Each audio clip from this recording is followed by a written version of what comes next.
Allison.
Escambia County Redevelopment Agency, regular meeting, August 3rd, 2023, 9 a.m. Please turn your cell phone to vibrate silence or the offsetting.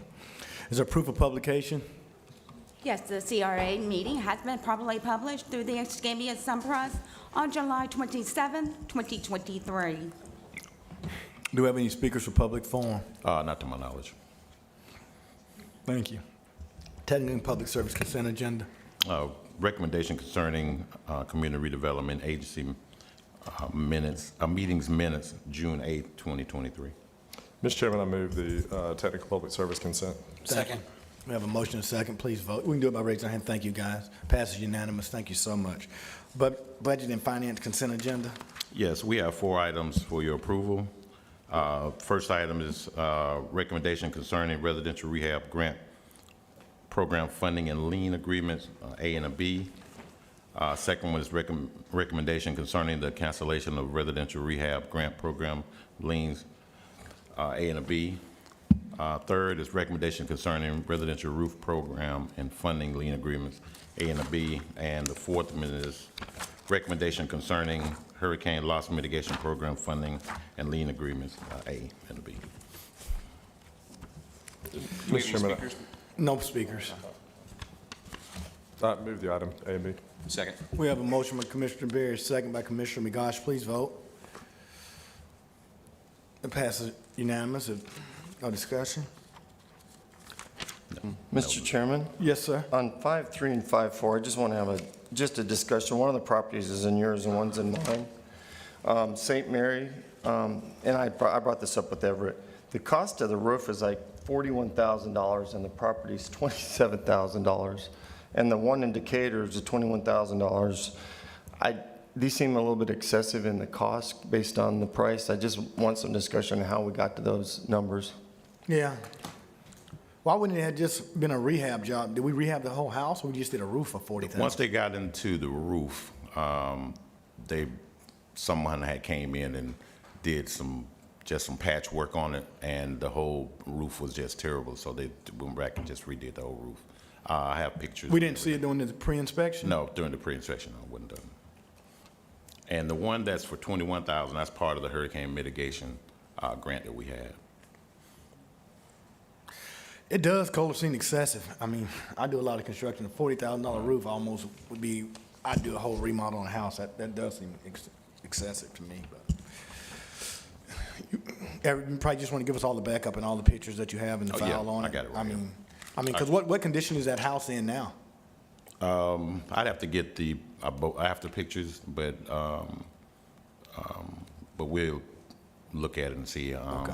I'll get you some pictures of the afterwards of it. How many squares shingle on that roof? Do we know? It's 1,300. 1,300. But I have all of it right here, and I get it to you guys get a copy of it. Even if we were at $200 a square, or $250 a square, even $3, if we replaced all the decking at $150 a square, I mean, you'd still be looking at less than $20,000. Right. The original contract amount was $14,800, And then once they went in and started pulling everything out and realized they had to replace pretty much the whole, everything, joists, everything. So they did structural work on it? I Yeah. mean, they replaced the truss systems Yeah, and all that? truss system, yeah, because there wasn't up to code, nothing was up to code. Okay. I would just think that on pre-inspection, I don't know. I mean, the trusses would be exposed, from the attic. I mean, so, I Right. mean, I could see, if, you should be able to see the trusses from inside the attic. I mean, the decking, I could probably go along with. You can't see that till you peel it off, but Right. underneath, Right. it seems excessive. I miss that, Kohler, so good. You got anything else? No, I want anyone to get help they can, and I'm not beating up on you, but I could do 7 low-income houses for that price. And so for me, that just seems crazy price. And I don't know if y'all remember, a few months back, we talked about, we had a termite damage, that this was excessive price. And we said we'd have termite inspection. So I just want to make sure we're using the money the best we can for as many people as we can, and that's my only point. Well, we often see it in change orders with our drainage projects and road construction. Once they get into it, they change order to death. I mean, and so you got to have some type of mechanism and cost analysis for, what do they charge, a linear feet for the truss? I mean, what do we charge for the decking? So I'm sure Everett will pull that Right. to make sure that the charges were, in line with what we pay for a truss system. I mean, that type of house, you could buy a whole new truss system for $10,000 and set the truss, yeah. I think Commissioner Bergosh did his twice the size for $27,000, so I don't know. He probably did it in Nature Trail. But, things are a little more expensive in the neighborhood, Jeff. I mean, it costs to remodel in Inglewood. Is there anything else? All right. Everett, would you just please bring that report back on those two for the next CRA meeting? Okay. All right, is there anything else? If not, we stand adjourned.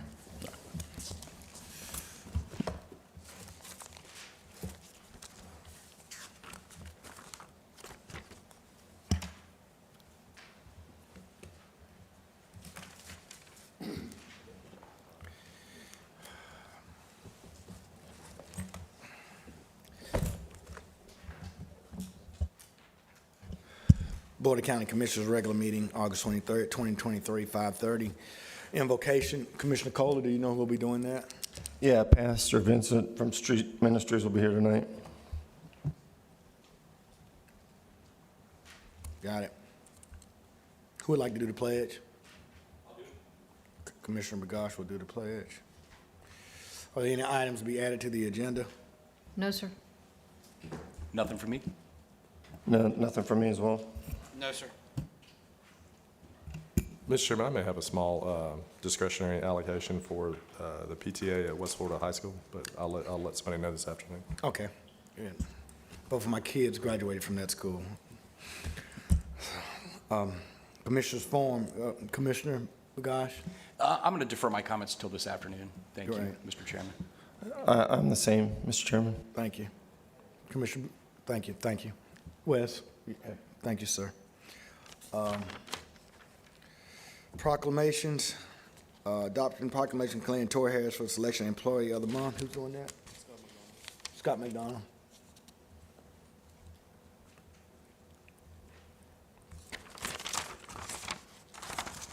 And we'll ratify B and C, written communication. Allison? Commissioner, this is a District 3 request regarding 8600 Sunny Boy Lane, a request from Clarence and Frida Robinson. They were tax deed purchasers of this property dated May 5th, 2008. They actually came before the board and got lien relief of the 2 liens that are associated with this property. You guys reduced them to hard costs in 2013, and they began a payment plan, but they stopped making payments in 2015. They're asking that their lien relief be reinstated and they be allowed to re-enter a payment plan.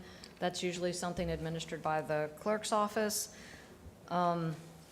Everything that they paid was credited towards a 2007 lien, leaving $2,822.29 on the 2007 lien. I believe the 2004 lien should have been reduced previously to, there was no hard costs other than $675 in court costs, But if, that would require you guys reinstating what you previously did. The 2004 lien did total $12,395 originally. As far as I know, it's in compliance unless code enforcement says otherwise. Isn't it? Tim, is it compliant? And so Allison, all they're asking is to reinstate their lien? They want the original lien relief that you all gave back in 2013, which was a reduction to hard costs only. They were credited $875.71 worth of payments because they paid up until 2015. They stopped making payments at that time. So what they want is to be reinstated with the original relief and be allowed to go back to making payments towards the hard costs. So is the $2,822.29, is that the current total? So and all that's hard how much costs? is remaining on there are two liens. So assuming that in 2015 they stop making payments, they don't get any credit for anything. There are two liens. The 2004 lien is $12,395. The 2007 lien, they paid $875.71, all of which was credited against the 2007 lien, leaving $2,822.29 on the 2007 lien. They've gotten no credit towards the 2004 lien. If you all reinstate hard costs only, then it gets, they get more credit because it was mostly daily fines on the 2004 lien. So what's the actual cost? What amount will we be reinstating if we do that? So what they're asking for, I believe, is to go back to the original relief, which would be hard costs. So there was $675 on the 2004 lien. There was an $1,895 abatement on the 2007 lien. There was $1,100 court costs on the second lien, and whatever that comes to, So is it the half of the 1,100 though, the five, so would it be 550? no, it was not during the dates of the board's action for reduction. Oh, okay. So they did 1,100 plus the 1,895 plus the Plus 60. 675, and they've paid $875.71, which they stopped paying in 2015.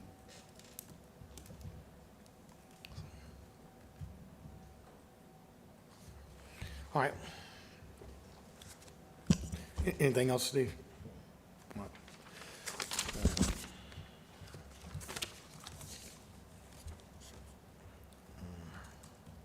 All right, public hearings, 5:31.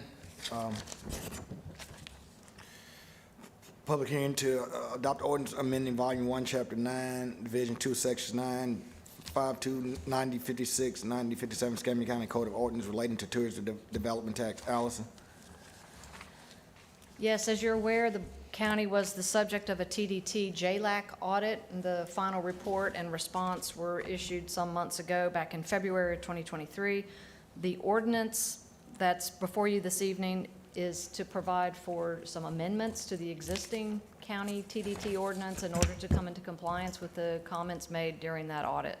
There is a related item, which you may wish to take right after the public hearing related to the ordinance, and that is the one item that's on tonight's county attorney's report. This is a resolution that allows you all to make a legislative determination that the barrier islands and major waterways would be deemed a nature center by you all as a legislative determination. That also is something coming out of the comments related to the audit and the response that we filed that came out back in February. Wes, you got anything on that? Commissioner Bender, then Commissioner Kohler. I would just say, I was in that meeting when they presented their findings, and, and I would say, this was their suggestion. This was in the report that we said we would work towards, and again, I'd be open to some discussion on it, but I would definitely support doing the beach. Overall water quality and the quality of our water is what attracts people. They can go inshore fishing, they can go paddle boarding, they can, the list goes on and on about what they can do. Our ecotourism things like that. So, again, this was a recommendation from that audit.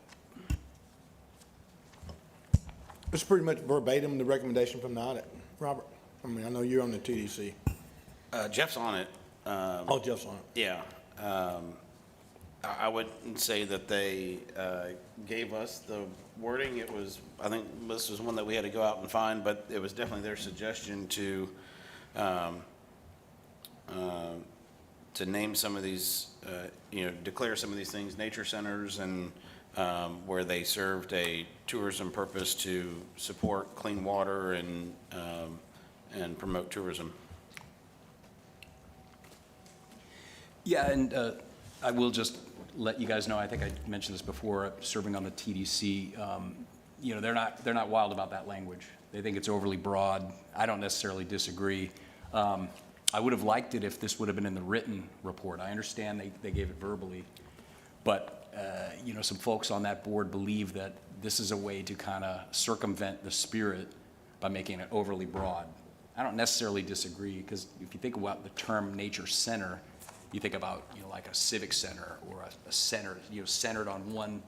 And if you say it's all the waterways, it's almost, again, like you're trying to circumvent it. So, although they're an advisory board, I understand that. And I've said that to them because I've disagreed with some of their positions. I just think I owe an obligation to this board to let you know where that advisory board stands on it. And obviously, I don't speak for them, but as the member on that board, I will tell you that's the sentiment that I get whenever that discussion comes up. And Jeff, I think part of it is that what do we do with it if we do this, right? It's honestly, I think this is more to keep a status quo, do the things that we've been doing. Sure. I'm not looking at going hog wild as soon as this happens to this bayou gets something. This we're not going to be Oprah up here with the TDC money, but. I think from the audit's perspective, it would just clean it up and allow us to continue operating as is. And so, Let me ask you something, Yeah. because I wasn't in the meeting. You were in the meeting with I believe the attorney and the administrator. Did he indicate that he was going to put that in his written findings? Because there was nothing in there in the written findings that suggested that we put such language into about a nature center. I'm sorry. There was some reference to that being a possibility that state law allows. This is from their report, that state law allows a county with a population of less than 950,000 to use TDT collections from the first 3% levied for the operation or maintenance of nature centers, which are either publicly owned and operated or owned and operated by not-for-profits. And So let me just stop you there. So they're not saying for us to create a new ordinance, right? So if it's in his recommendation, then why couldn't we just do it? Why do we have to create a new ordinance? no, so Resolution. the resolution about nature centers, they are saying within the report that it's up to you all to make that legislative determination. So they're saying, hey, this exists in state law. If you want to make that legislative determination as an option for laying a foundation for the use of TDT, then that's up to you guys to do. You can't just rely on his report. Sure. Well, let me ask you this, though. What happens if we do take the status quo and continue to do it? I mean, would we be able to do it? Would we be able, if he's indicated that it's an appropriate use? I think you would either need to make piecemeal legislative findings for each expense, legislative findings on how it primarily promotes tourism, or you need to find a different funding source. That's what I would think. All right. Well, like I say, I just wanted to make sure that you guys knew the sentiment of the TDC on that. 'Cause Yeah, that- so Jeff, I mean, because you're on that committee, and I have several people that I know on that committee too that are not happy with it. But I guess I'm trying to wrap my arms around, what's the actual practical use for changing the language? I mean, what's the application? I mean, what's the benefit? I just can't wrap my arms around it. Yeah, I mean, I just want someone to clear that up for me. So you have two different actions. One is the actual TDT ordinance, and one of the findings from the audit was that there was language that they felt like was inconsistent with current state law. So Did you agree with them? I see what they're saying. Inconsistent to me is a little bit of a Yeah, stretch. 'cause I'm not a but lawyer. yeah. I mean, I would only we advise- agreed, we did file a written response to the audit at the time that we were given the final audit request and said that we would take certain steps in order to remedy their comments. And one of the things that we did say we would do is amend our ordinance in order to make it crystal clear that our ordinance was in compliance with the wording of the current TDT statute. So that's the public hearing for this evening on the ordinance. The other piece of this is if the board wishes to continue to use TDT as a funding source for all of marine resources, operations, programs, equipment, that sort of thing, then there needs to be a legislative foundational finding that it primarily promotes tourism. And one of the suggestions that was made was pointing out that state law and Attorney General's opinions can allow for legislative finding that that there's a nature center and that the use of operation and maintenance of that nature center primarily promotes tourism.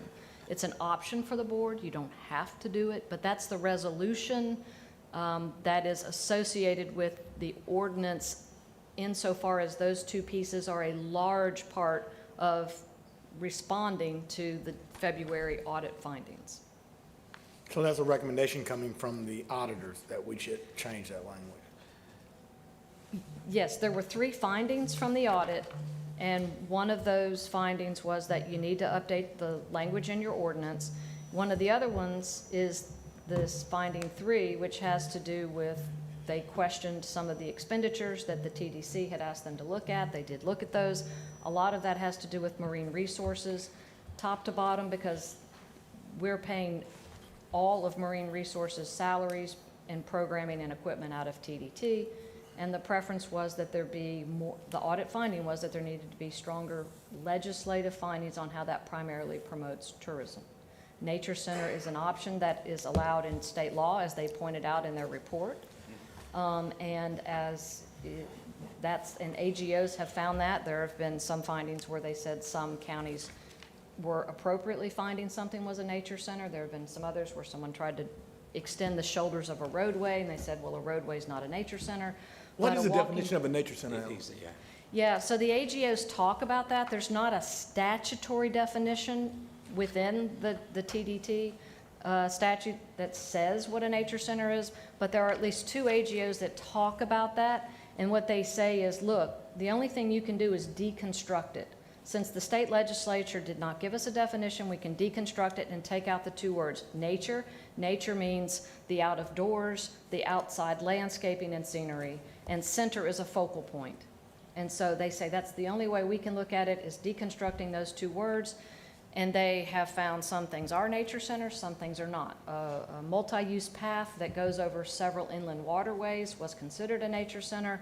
Expanding a paved roadway to widen it was not a nature center. And then, things in between that. So I don't know. To me, that's broad enough for a fish pond to be a nature center. That's right. I Did his mean, that's how report, broad that is. did it recommend that we change the ordinance? That's what I'm trying to get to, and call the entire county a nature center? 2 different things. The Okay. ordinance amendment, we have to do it's my opinion that based on the audit and our response to the audit, we have to amend our ordinance to more clearly track the current language of the TDT statute, period. But getting to the nature The center, nature center is a totally different issue, which is whether or not, the question for the board is whether or not the board wants to make a legislative finding that certain waterways and beach areas are a nature center. That's a legislative decision that you all have to make. okay. Does it primarily, Who wants us to do that? Where's that push coming from? The legislative change? so that is the audit finding number 3 of the 3 findings was you all are making some TDT expenditures without sufficient legislative findings that the primary purpose is the promotion of tourism. Okay. And marine resources was tagged as one of those things that we potentially were not making sufficient foundational legislative findings that the primary purpose was the promotion of tourism.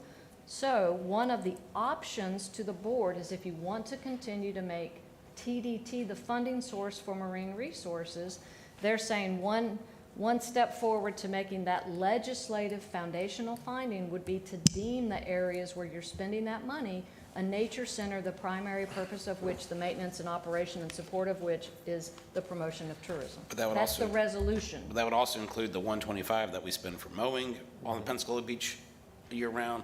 You know, when we have the, some of these items come up, you know, and I would say what we probably got dinged for was not bringing our conversations to the, not, I don't want to say to the board, but including them as backup that, you know, I mean, I remember when I was on the board, or we'd have items, Allison and I would go through the statute, we would, yes, this applies, it meets this criteria.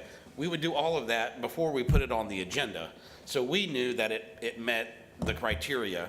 And then, you know, this board would make the finding that it serves tourism purpose. This is somewhat taking that step out of it, in the sense that we've already declared these items as that serves a tourism purpose, and we wouldn't have to make that finding every time. I think that it would still have to show how the expenditure promotes tourism, but because it's going towards a nature center, that's one less hurdle we'll have to do. And it doesn't have to be all or nothing. Right, and that's what I'm saying. I mean, the beach, I mean, we own it. I mean, so I think we've got some big checks there. Like, again, the 125 that we spend on mowing, we've been doing natural resources out of it, you know, things like that. So,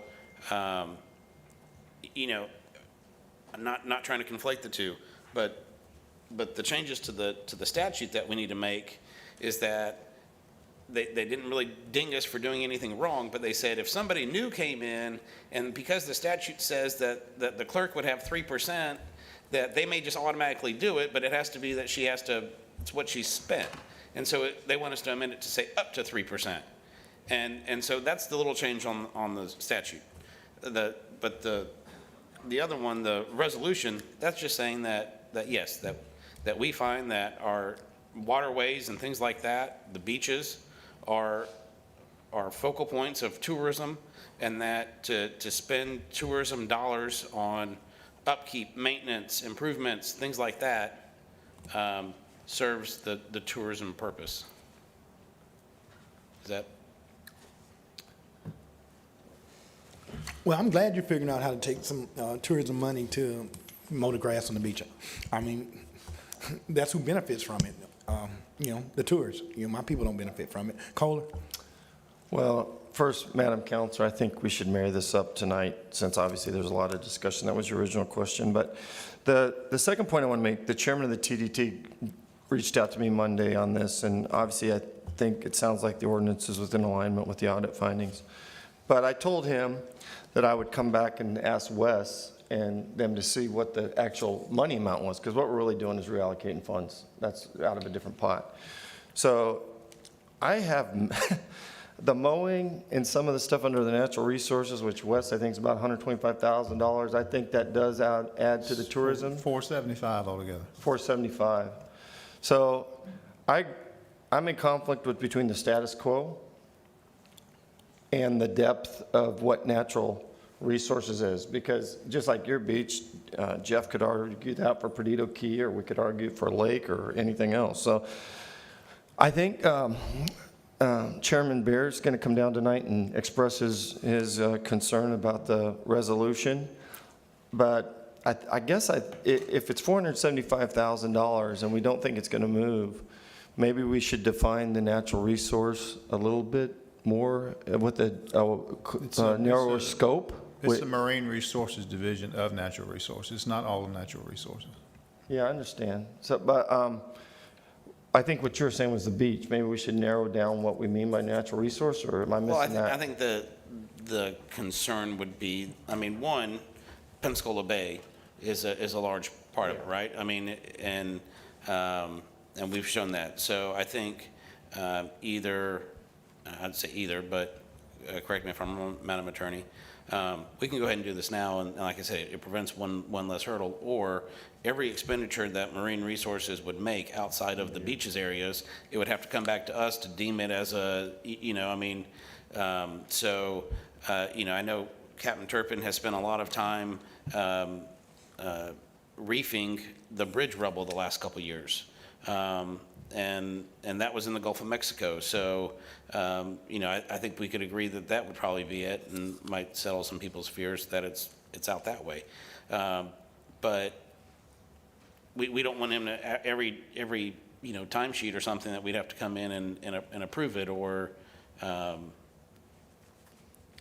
again, I think if we want to maybe expand it, or not expand it, but label some of the major waterways that if people are worried about, I would want to talk to Captain Turpin and see what percentage they do in other areas. But if we wanted to say Pensacola Bay, Intercoastal, Gulf of Mexico, Pensacola Beach, Perdido Bay, Escambia Bay, Perdido Bay, something like that.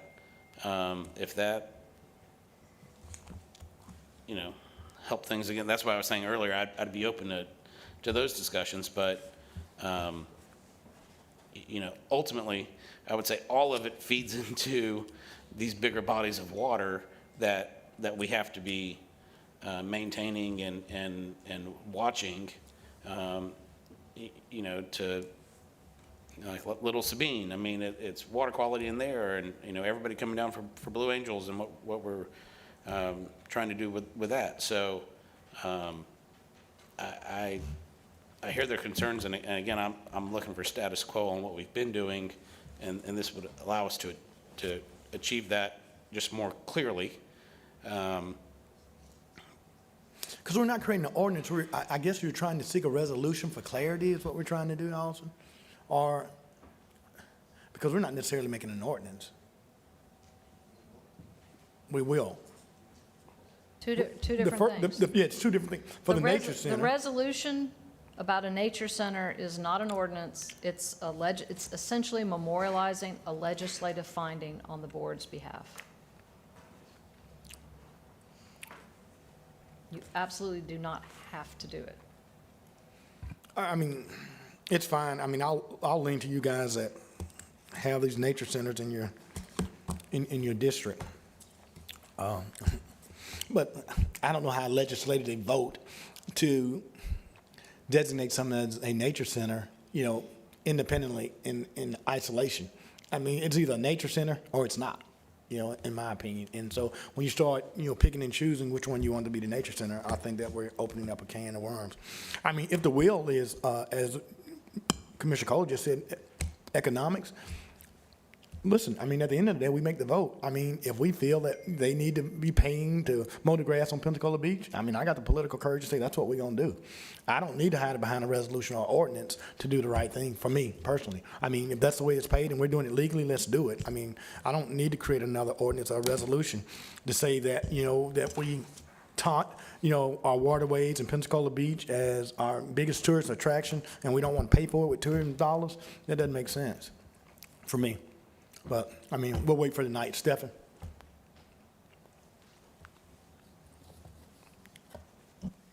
Good morning, Commissioners. Commissioner May, you make an excellent point. I did also want to point out to the board, as it relates to the Marine Resources Division, so specifically in those AGOs and in the statute, it talks about improvements to the bodies of water, things that enhance. So that is what Marine Resources does. It is not the entirety of Escambia County that would be affected.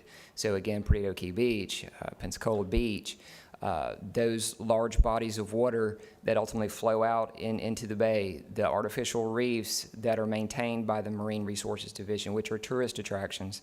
So all those things that we have that make this place such a beautiful place and wonderful place to live, that is what we're trying to accommodate with this resolution. Now, as it relates to the clerk's office, if the board doesn't make these findings, the clerk is going to stop the payments to the Marine Resources Division.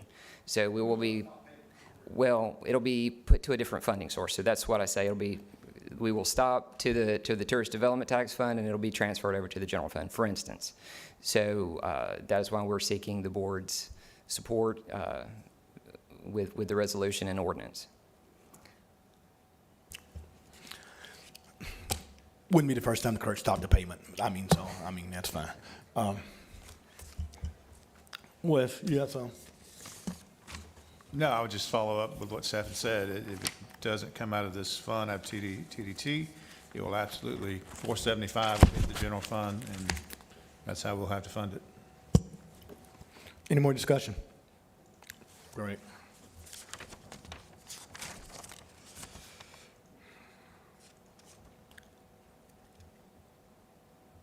All right, Wes, I'll turn it over to you. Clerk and Comptroller's report. So there are 3 items on the clerk and comptroller's report for this afternoon. The first is the TDT collections, which the collections for last year to this year are about the same. The second is the recommendation concerning acceptance of the investment report. Investments are generating good returns. And the third one is acceptance of minutes and reports prepared by clerk to the board office. I would like to address an agenda item that was removed from the agenda, and that's the 401A Senior Management Services class rate. So the clerk's office has previously communicated to the county that the clerk's office will not, going forward, contribute amounts to the 401A SMSC, which is Mission Square, unless the board approves the rate. There was an agenda item on 717 where that was included. It was removed. There was an agenda item up until last night for today to approve those rates, and for some reason it was removed. And so the clerk's office is communicating again that in order to prospectively make those rates, we need approval by the board. Okay. Wes, we're good. Is that it for the clerk's report? Yes. Thank you. Horace. Good morning, Commissioners, Chairman, Board members. For tonight, we have the rezoning case Z 2023-12. Then we have the 547 adoption of that particular zoning case. 552 is a large-scale map amendment. Following with, you have the approval of that. Then we have the rezoning case that is associated with that large-scale map amendment. 553 is the public hearing concerning the adoption of the ordinance amending the official zoning map. Then we have the GMR action for concerning a final plat for West Point. Then we have a consent agenda for August 17th and September the 7th.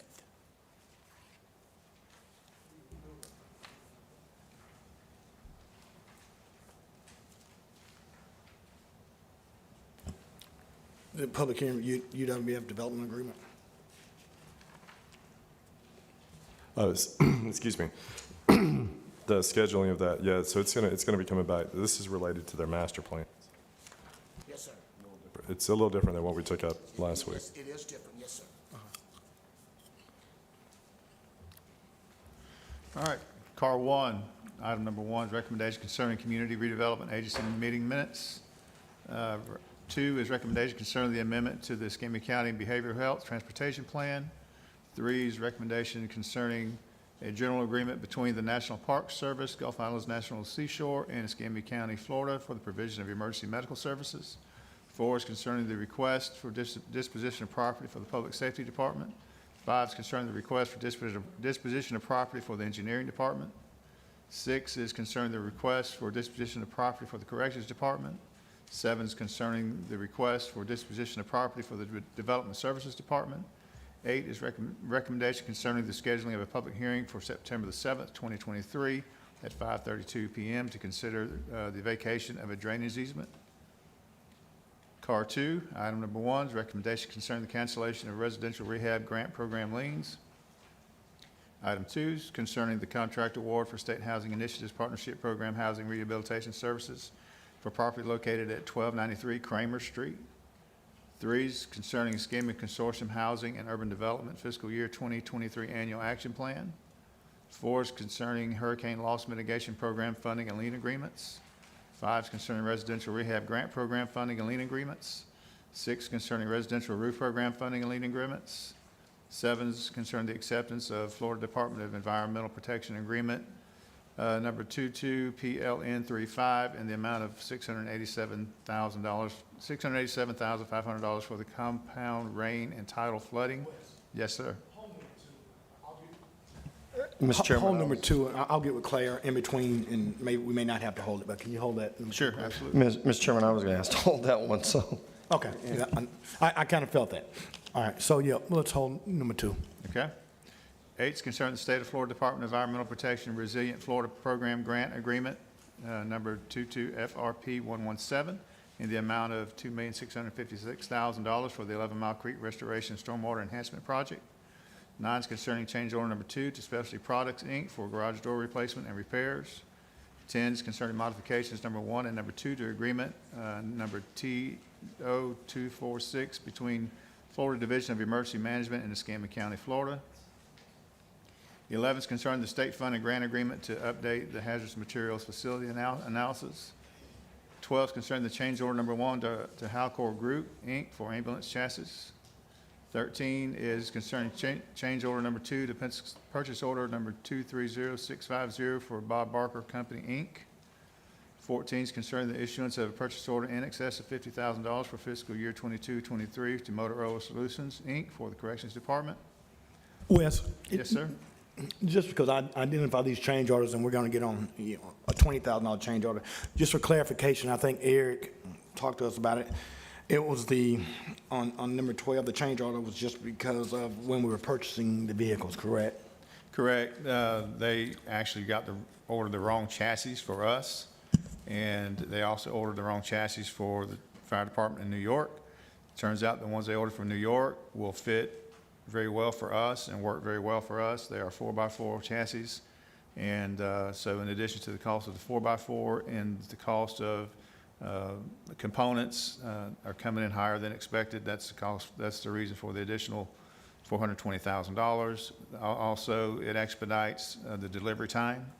And then as we move forward with future orders, we will be working to minimize and get back some of that $420,000. 16 is concerning PD 2122-007, Blue Arbor Temporary Employment Labor Services. 17 is concerning Holding Pond Mowing Contract Renewal. 18 is concerning the purchase of multiple vehicles for the Corrections Department. 19 is concerning the purchase of 4 2023 Ford F-250 Super Cabs for building services. 20 is concerning the acceptance of a drainage easement for the Detroit Boulevard resurfacing and safety upgrades. 21 is concerning the purchase of a chiller and air handling units for the new Escambia County Tax Collector's Brentwood office. 22 is concerned the purchase of a generator for the new Escambia County Tax Collector's Brentwood office. 23 is concerning change order number 1 on contract PD 22-23.062, Harris Boulevard Roadway and Drainage Improvements Project. 24 is change order number 1 on contract 22-23.082, fiscal year 2023 resurfacing various county roads project. And Wes, and just let the board know, I'm probably going to have, I've got 3 small roads that I'm going to probably bring on this next meeting. So I just want to let the board think. I think we're in The next board meeting. Next meeting. 25 is concerning change order number 2 on contract PD 22-23.020, Mackey Bluffs Restoration Federal Emergency Management Agency project. 26 concerning the contract award for Gibson Road over Alligator Creek Bridge replacement project. 27 is concerning the issuance of a purchase order to Neil Schaefer, Inc. on contract PD 02-03.79, professional services for construction, engineering, and inspection services for the Gibson Road over Alligator Creek Bridge. Wes, we don't need to hold this for tonight, and this is not necessarily about this job, but just in general. You know, historically, the reason we hire CEI firms is to, because we don't have the staff time to be able to provide, that level of inspection for whether it's a big bridge project or a large resurfacing project or a, road widening or what have you type project. We've had some issues historically with when we didn't utilize CEI firms. But it does bring up a question: who is overseeing the overseers to make sure that they are there. Do that'd we be have your- someone that's doing that? Yes, that'd be your engineering department and your project managers and your county engineer. Okay. Kind of have them at the jail. I mean, obviously, we had an issue a few years ago where, had I don't know, $3 million, $4 million road widening and resurfacing where we didn't use a CEI firm, and we had 2 visits to a 4-month-long project from staff. That's before you were back, Joy, but Okay. I'm racking my brain, couldn't remember. that was an issue. CEI. Yeah, the road ended up sliding. So the issue is, it's also obviously what we're litigating about not far, in District 3. But how are we ensuring that these people that we're paying are actually doing what we're paying them additional money to do? Granted, and I believe that there was some documentation lacking in a lot of ways in that regard, if I'm speaking to the right project, and it really doesn't matter. The point of the matter is, the Well, if CEI nobody's is physically one of there, our... if one of- nobody's physically there, that's a problem. I don't There's care about the that too. documentation. It's not just documentation, but Right. we definitely should be, our inspectors are not on site with them. The project manager and the inspectors do, the weekly checks, but they also should be getting daily logs. So that's my concern Who's the is person that's going to be assigned to this project, Joy? Who's the person? Gibson? Person in-house. Oh, that's you right now. We are in the process of hiring a bridge program manager, so it's Rob. But somebody is going to archive these weekly. Same as you would say, as a good example is Longleaf. We have a CEI on Longleaf, but we also have the inspection manager, which is Denise, who's on site, James, who's also checking it, and the project manager on site as well, periodically.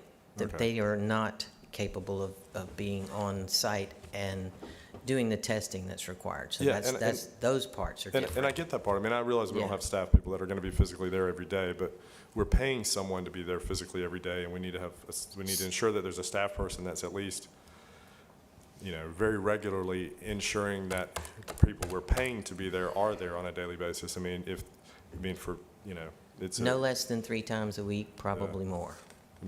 how long is Gibson Road, just for example, how long is the Gibson Road project? 18 months or something? Yes, sir, probably. Give or about take. that. All right, so $240,000 to oversee for 18 months. Somebody should physically be, because they're not turning any shovels. I don't believe that's how that works. No. So I would expect them to be there every day. But the Longleaf, that reminded me of something, Jeff, and this obviously is your district, but if you don't care, there's a reader board sign on Highway 29 that says detour, Longleaf closed, the bridge on Longleaf is out. But the reader board is south of I-10 if you're headed south on Highway 29. I think we should ask DOT to put it on the north side of I-10 because, just for example, if you're headed, use a personal example, if you're headed from Cantonment to Car City and you need to get, and you're going to, you're thinking that you're going to go through, and you're going to cut through you're going to cut through Diamond Dairy and all that jazz. By the time you see the reader board that says the bridge is out, you're past I-10, and the easiest way to go is to backtrack and go Pine Forest. So if they just moved it, a half a mile north. We put an We don't get additional to pay one for there. them, so I don't know if DOT says they're expensive. I don't know how expensive they are, but We'll take care of that.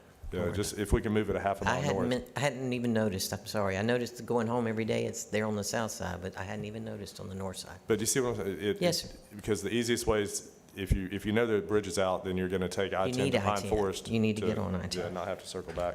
All We'll right, take thank you, care of Joy. that. Thank you for Yeah. the information. All right. The good Wes. news is that's one more week. That's all it's out? The bridge will be open on schedule Oh, wow. unless something happens between here and there. That's pretty good. The That hadn't- contractor spoke hadn't been this that long. morning. Yeah, Yeah, I mean, that's pretty good. I was able to, they gave us a tour of the site the other day, last week, and it's incredible what McKinnis and what Panhandle Paving, Grading Paving is doing out there. I mean, it's an amazing structure, so it'll be great. It'll be open before school starts, right? For those 4 schools. By the way, it's 4 schools in that area, not 3. Someone Yeah, put right. 3. There's 4 of them there. Congratulations, Jeff. Wes. Thank you. Item 28 is concerning the purchase of multiple pieces of equipment for Public Works, Pensacola Beach. 29 is concerning State of Florida Department of Environmental Protection Standard Grant Agreement for the Resilient Florida Program and the Oakfield Acres Belle Meade Drainage Improvements Project. 30 is concerning supplemental budget amendment, SBA number 23067 for fiscal year 22-23 to recognize revenue from the Dawson Road Local Agency Program Agreement, Florida Department of Transportation. 31 is concerning a monetary commitment for the widening of County Road 164 at select locations. 32 is related to discretionary allocation for American Cancer Society Making Strides Against Breast Cancer. 33 is concerning a funding allocation for the Honor Her Foundation, Inc. 34 is concerning change order number 1 to purchase order number 230140 for the purchase of bus and vehicle repair parts for Escambia County Area Transit. And that's all of my car 1 and 2. We have a discussion item on car 3.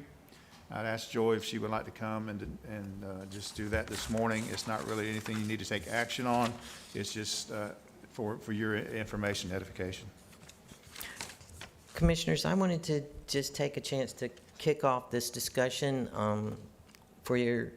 just provide you with a draft copy of where we're going to start for parking requirements, and be sure that you have the information before I start talking to your developers and your citizens, the engineers, that sort of thing. I've not been able to, it's going to be scheduled for the PAC, the Professional Advisory Committee, on the 23rd. Hopefully get to your planning board in September, and then back to you by October. But this is just a kickoff. So as you're hearing from people, you won't be blindsided completely. And I know you'll hear from them, because we're asking for some significant change. And I know that can be costly to developers and painful in some ways, but we've also seen a lot of consternation from our citizens who are trying to traverse areas where apartments have been built and there's not adequate parking for them. So any input you want to give me one-on-one, separately, or now, that's Joy, perfectly acceptable. what are the ideas for single family? I don't think we've talked about that. What's the thought? Single family has run into some of the same problems. They'll have a one-car garage, for instance, and not have room to put 2 cars. Okay. Typically, a lot of us can't get a car in a garage anyway. We're a truck environment around here, Right. and those don't fit very well. Okay, I mean, the multifamily stuff, I guess we can Yes, sir. certainly talk about the single family, but the multifamily is a real issue. I'm, to and from UWF 2 or 3 times a week currently. And, between getting from 9 Mile to on campus and then back off, there are roads, there are vehicles parked up and down the road the entire way, especially on the west side where those newer apartments have been built. Yes. And, it's hard, from my point of view, it's very hard to blame the residents. If I was if there's a 4-bedroom apartment and there are 4 young people there that all have vehicles, if I was one of those 4 young people, I would expect that I would have somewhere I could park without being harassed. Yes, sir. I would think that. So I don't think it's their fault for that expectation of that they would have a place to park. I don't think that's unreasonable. Yeah. So I think the board, I think you're going to find a lot of support from our board, because I know that's not just an issue for us. Now, Steve, I'm making the trek out there this week too, and I think there were at least 12 to 15 cars, maybe more, parked on the side of the road this morning. I counted 10 yesterday, and I think part of it is they came in as multifamily and didn't say that it was going to be dormitory style, and so they sort of kind of circumvented the rule. So on that, I was asking around. I know that's your district. I've dealt with it for a couple of years also. What can we do to help encourage the owners to do something about it? Because it, Well, I think the only thing we can do to encourage it is to change the ordinance that change the requirements for spots per bedroom or per bed, or. Yep. I think that I don't think there's anything we can do. I think what we're doing right now is we haven't.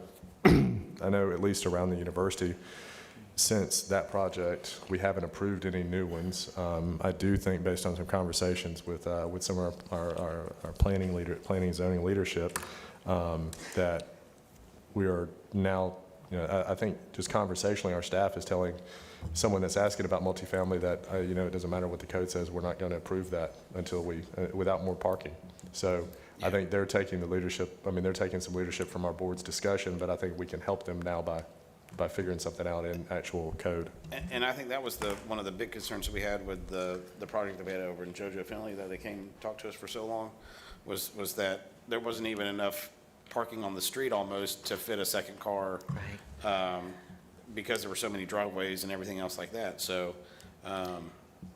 It's an emergency management, emergency services issue. It's an issue for even your own, as in construction of different subdivisions, they're having the same problems, just being able to navigate their own subdivision.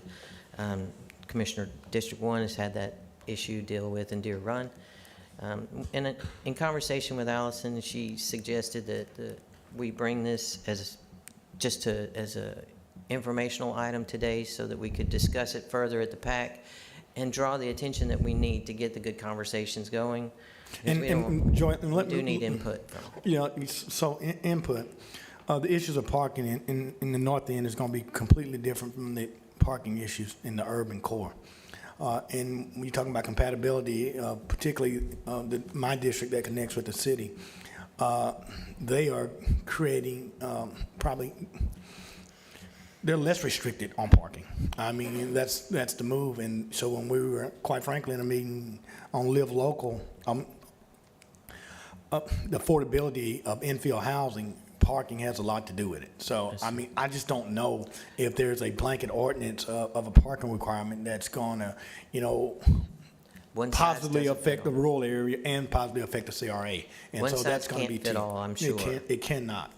And And I so, think- particularly when we're trying to get affordable housing. Yes, sir, and we need to have an element that will take into account transportation, public transportation, the livable, workable areas. And that's, I mean, I'm open for that You are- discussion, you but are I'm an certainly, overall- yeah. yes, sir. Yep, I'm just, I don't want one blanket. This Requirement. draft doesn't take all that into account, and it certainly is part of the conversation we need to have. Mr. Chairman, and I appreciate this conversation about the parking. Of course, Steve, I'm going to be fully supportive of it because I think it's very important. But the larger issue that I brought at that day that I brought this up was I think we need to pull the entire apartment ordinance out and look at it from top to bottom, not just parking. Because I've had these apartments dumped in my district, and they meet every letter of our current code, but no one knows about it. And these are areas where we already have significant traffic issues. As you all know, I've brought concurrency, I've brought traffic, mobility fees, I've brought over and over because that's what the citizens want. They want, when these big 200, 300 unit apartments are dumped in their neighborhoods, they want to know, why are we not widening the roads? Why are we not doing anything for the infrastructure? That's what I get beat over the head. So I want that looked at. That's what I want. I want it to be looked at from top to bottom. I also want people to be notified. When I took over portions that used to be a District 2 and this gigantic apartment complex was being dumped right under the bridge, I had no idea, and more importantly, neither did any of the residents because it didn't require notification. So I think residents need to know. I think we need to do a better job of making sure the infrastructure can handle what we put in, especially in these growing areas. Now, I know the developers don't like it. I get that. But my citizens and my voters do. And it's not an unreasonable request. They do it all over the state. They do it all over the country. And so parking, that's easy. That's low-hanging fruit. I want people to be notified. I want to look at the traffic. I want to look at everything before we approve it. There's another super special dynamite one coming right in my district on Gulf Beach Highway, and guess what? I'm not going to vote for it. I'm not going to vote for it because we're already having massive traffic problems down there. Well, see, but to your point that you said a minute ago, I mean, part of the issue is a lot of them aren't having to come to us, excuse me, a lot of them aren't necessarily having to come to us, and they're just, because they meet the guidelines of the code. Mm-hmm. But I would think that it's also good to get the point out there that just because a project is going to meet the current zoning or current future land use, where they don't necessarily need an action from our board for that, doesn't mean it's going to be approved. Well, There are other issues. I mean, there was something that was proposed in my area that may have met the letter of the law for the zoning and the future land use, but that doesn't mean it fits the other items that go into development review. And, we don't want there to be a blanket thought that, well, if I meet zoning and I meet future land use, then I can automatically do my project however I want to do it. Exactly. So, Well, in this I think you're right, especially on the, as we get larger commercial projects, whether it's, you know, whether it's all residential or it's mixed use, you know, retail on the bottom with residential proposed above it, you know, where we have these large commercial projects and especially multifamily aspect to it, they're, you know, they do and they're going to have more of an impact. I mean, you know, the impact of 5-acre, most dense single-family residential development on its neighbors is going to be a fraction of the impact of what you can put multifamily on 5 acres to the surrounding. And in this particular case, Steve, they do a bait and switch job. It's not zoned for it, it's zoned commercial, and so they're allowed to have a certain portion residential, but they want all residential because that's where they make their money. So they're gonna come to the planning board and have, you know, the zoning change or the land use, the future land use change, and I believe it's gonna be approved. So, but when it comes here, I'm gonna say that neighborhood, we need to look at the infrastructure in that neighborhood. Particularly Sorrento and Gulf Beach, we've had a number of fatal wrecks out there. We're working as hard as we can to get the state to widen those roads, but meanwhile, you know, we want to dump another 300. I think we've got to pull that entire ordinance top to bottom. There has to be more public notification. There has to be some kind of concurrency, some kind of something, because our roadways can't handle these big apartments. So that's the reason I brought it. Parking, that's low-hanging fruit. That's easy. Yeah. The other things are going to be hard, but it's what the citizens want. Jeff, you're spot on. And Jeff, what I will say when we say the developers don't like it, our local developers will respect it. It's the out-of-town developers that don't live and don't travel and don't get congested that are doing it. So it's not our local developer. Our local developers mostly are very conscientious about community. But we got these big apartment complexes and these big developers coming from out of town that don't care, that take the loopholes. So we got to make sure our citizens are protected. With a Absolutely. better apartment ordinance. Absolutely. You're spot on. I agree with you. Jeff, Commissioner, I'm sorry, Commissioner. One other thing, responding to what you said, where, you know, you said that, you know, the bait and switch thing. So I've had, excuse me, I've had, you know, some people that have asked about, well, if it's this and, you know, I can't quite do what I want to do there at this level, so I need this.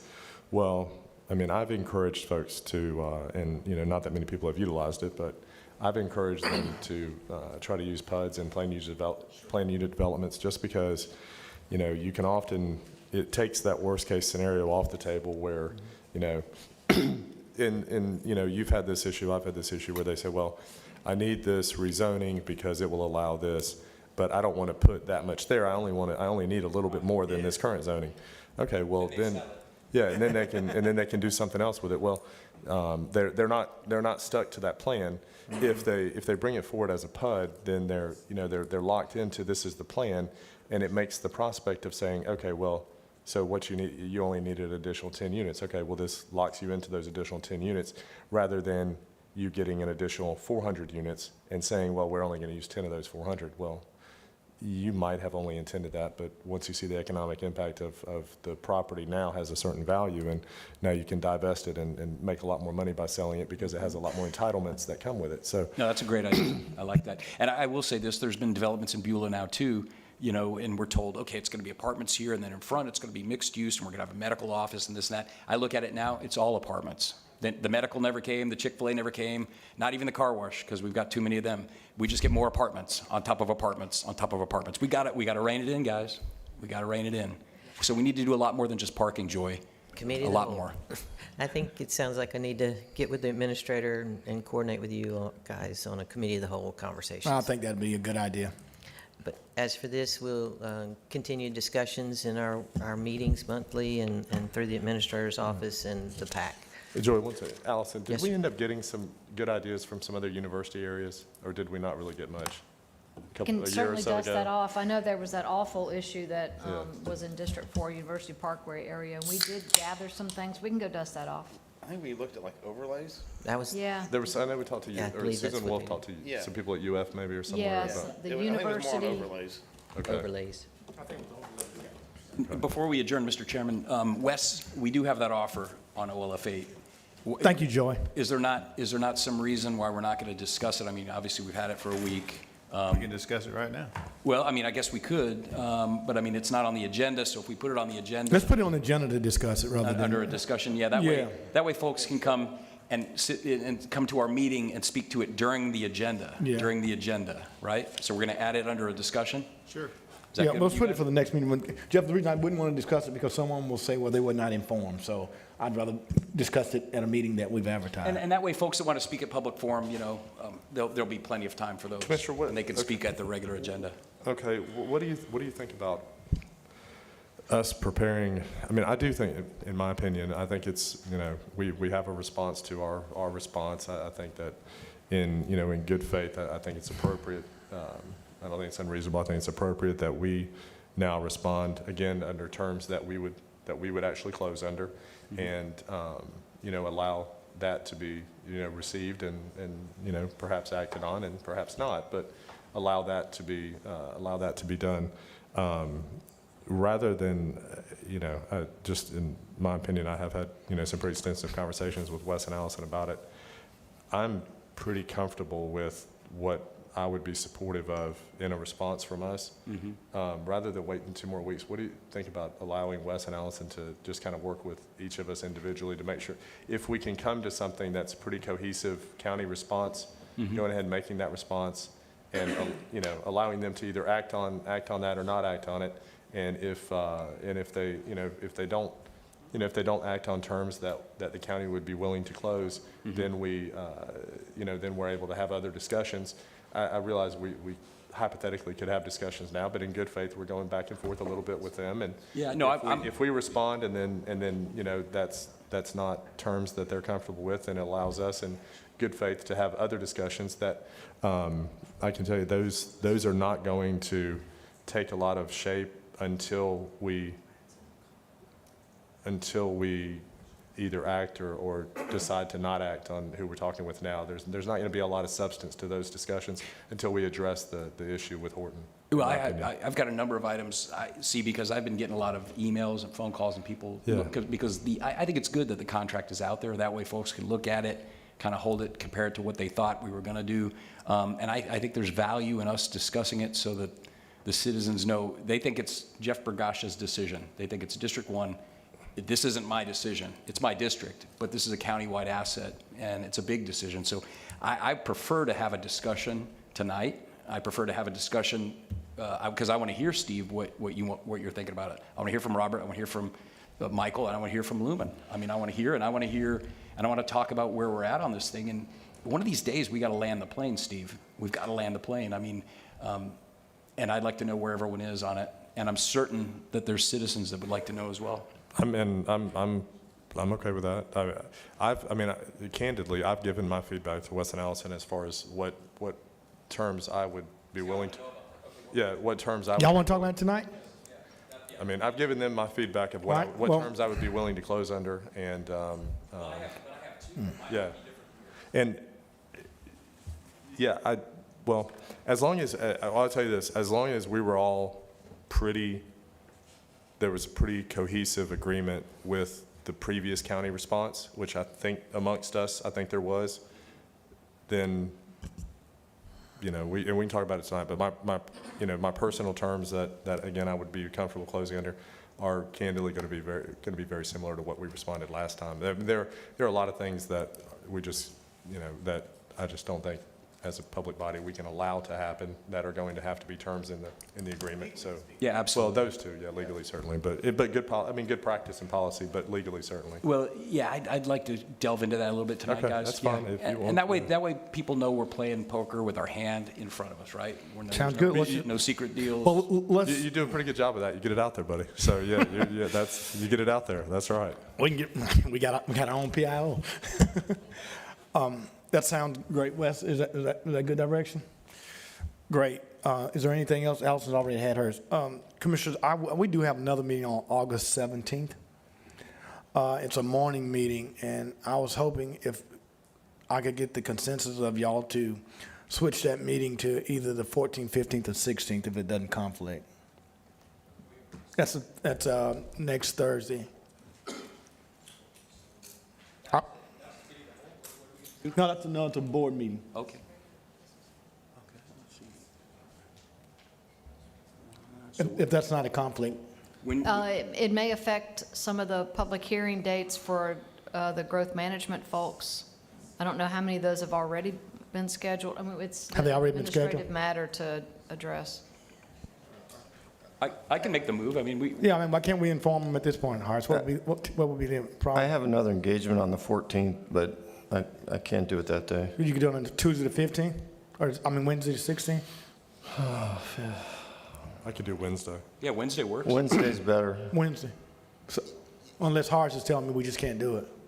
I'm not gonna ever tell you that, Commissioner. You're such a But we smart do- man, but- Horace. But we do, yes, sir. We do have August 17th as consent agenda on the agenda, but we definitely will give our legal department, see what we can do. You can change it. We have enough, it's 2 weeks from now. Yes, sir. I mean, you can fly to Italy and back. Yeah, you can take a boat and come. I mean, yeah. I can't afford to fly to Are we, Italy. Mr. Chairman, are we doing a committee the whole next week or no? No? Okay, so this meeting, we're gonna do it the 16th, Wednesday? Yeah, Wednesday the 16th. Sounds good. I appreciate it. We stand adjourned.